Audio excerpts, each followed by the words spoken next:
बापाचं नाही कुणाच्या बापाचं घेतल्याशिवाय राहत नाही घेतल्याशिवाय राहत नाही घेतल्याशिवाय राहत नाही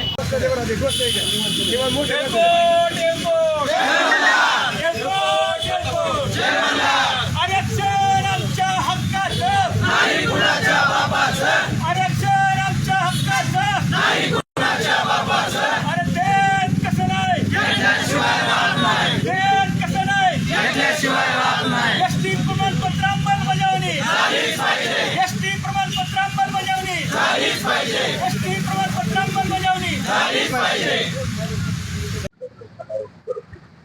धनगर समाजाची परिस्थिती पाहता धनगर समाजामध्ये अतिशय काही सर्वसामान्य लोकांची दयनीय अवस्था पाहता आम्हाला एसटीचं आरक्षण आहे, परंतु सरकार जाणून बुजून देत नाही. तर आम्हाला एसटीचं आरक्षण मिळावं. एसटीचं आरक्षण मिळाल्यानंतर आमच्या लेकराबाळांना एसटीच्या सवलती मिळतील, नोकरीमध्ये आमच्या धनगर समाजाचा समावेश होईल.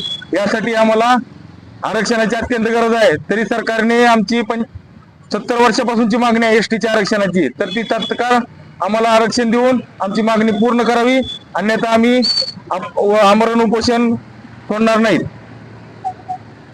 आमचे मागील 70 वर्षापासून जे बाबासाहेबांनी घटनेमध्ये लिहून दिलं होतं एसटी मध्ये आमचा समावेश आहे धनगर समाजाचा, पण आम्हाला वारंवार प्रत्येक सरकारने कोपऱ्याला गुळ लावण्याचं काम केलंय.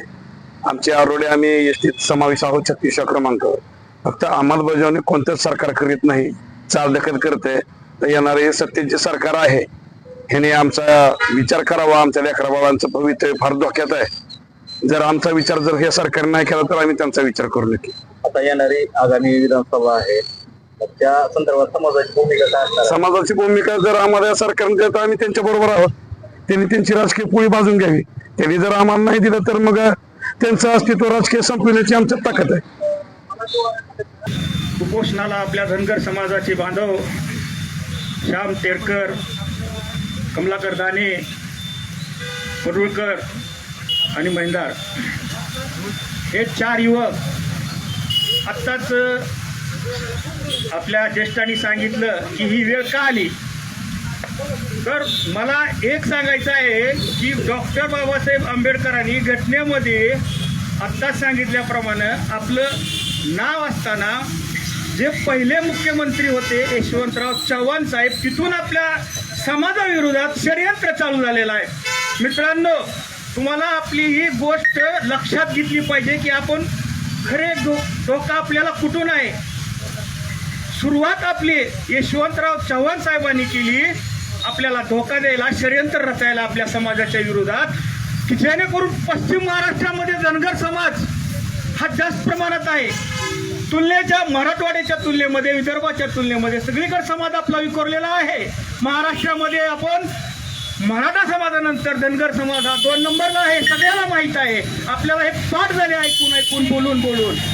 पण षडयंत्र बघा कसं असतं की ज्यावेळेस पश्चिम महाराष्ट्रामध्ये जर धनगर समाजाला एसटीचं आरक्षण भेटलं तर ही जात परत मागं कधी सरकणार नाही. आणि पश्चिम महाराष्ट्रामधले जास्तीत जास्त मतदारसंघ विधानसभेचे असतील, लोकसभेचे असतील आणि महाराष्ट्रामधले असतील, हे एसटी आरक्षणामध्ये आल्यामुळे ह्यांना प्रतिनिधित्व करायला संधी भेटेल आणि हा समाज पुढे जाईल आणि ह्यांची बच्चे मुलं बाळं हे पुढे जातील, आपल्याला मागं ठेवतील. आणि तिथून षडयंत्र चालू झालेलं आहे.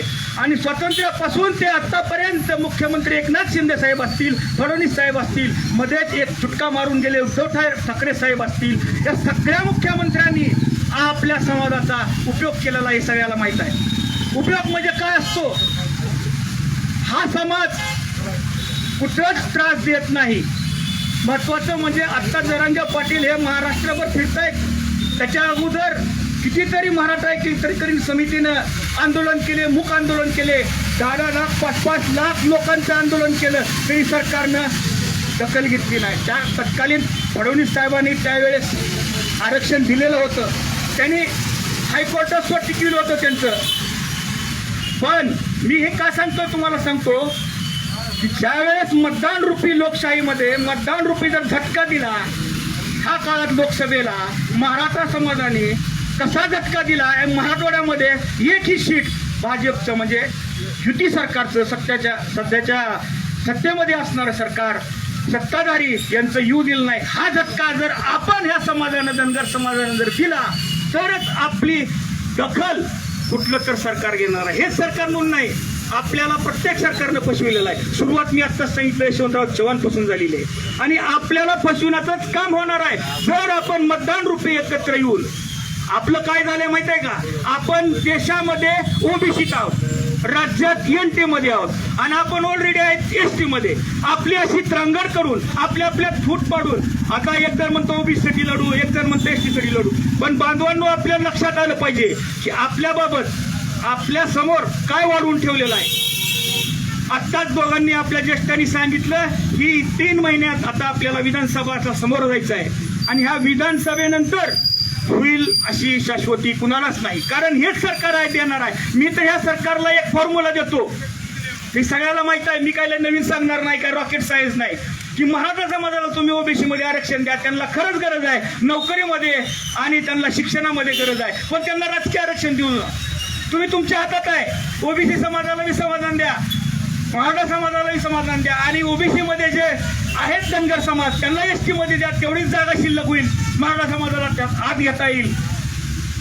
राजकीय आरक्षण ओबीसीला फक्त धोका आहे, राजकीय आरक्षण. मराठा समाजाला राजकीय आरक्षण नको.